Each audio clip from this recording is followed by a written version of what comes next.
Quero apresentar para vocês o conteúdo do módulo dessa semana, do módulo 19, continuando com aquilo que nós estamos estudando sobre a Revolução Russa. E aqui, inicialmente, eu aponto uma questão, né? Quais foram as causas da Revolução Russa? Por que aconteceu a Revolução Russa?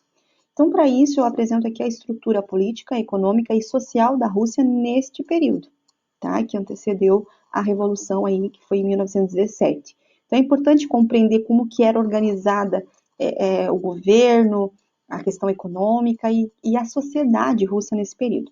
Então, a gente inicia falando da estrutura política, então, quem governava a Rússia nesse período, que tipo de governo era.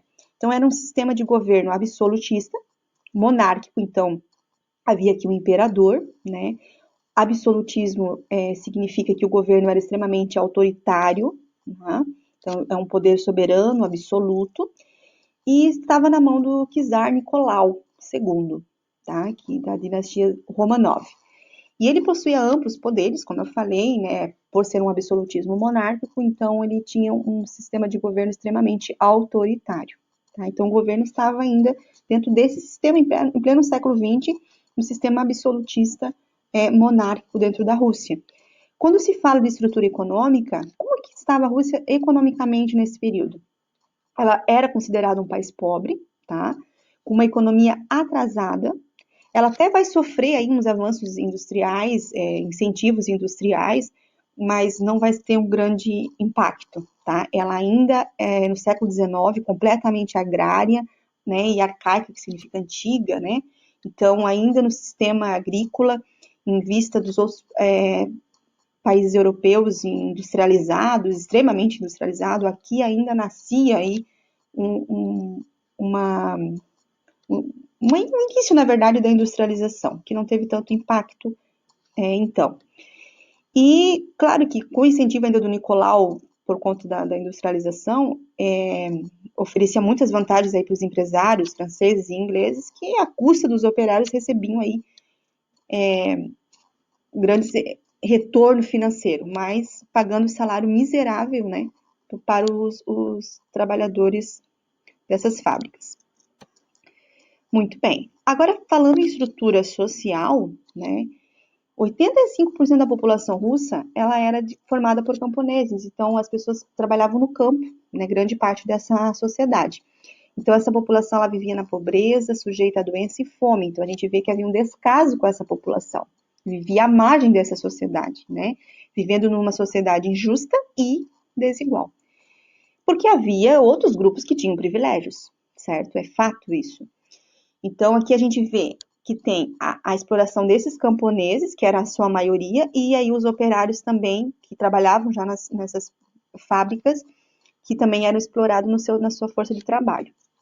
E tinha os grupos privilegiados. Quem eram eles? Os donos de terra, que exploravam o camponês, os empresários das cidades, que poderiam ser dono lá da indústria e que exploravam os operários e que enriqueciam, né, a custa desses trabalhadores ali, nessa ordem. E aí nós temos também outro grupo, como a nobreza, os oficiais militares e o alto clero, e a própria igreja ortodoxa da Rússia, que vai disputar os privilégios que era concedido pelo czar. Então, Nicolau, ele oferecia essa vida confortável para esses grupos que eu citei. E a própria família também do czar, né, dessa dinastia Romanov, que possuía todo esse privilégio. Então, é fato, em resumo, de que nós tínhamos aqui na Rússia, período que antecede a Revolução de 1917, de um governo extremamente autoritário, um sistema absolutista, de uma economia atrasada, porém dando início a um processo industrial,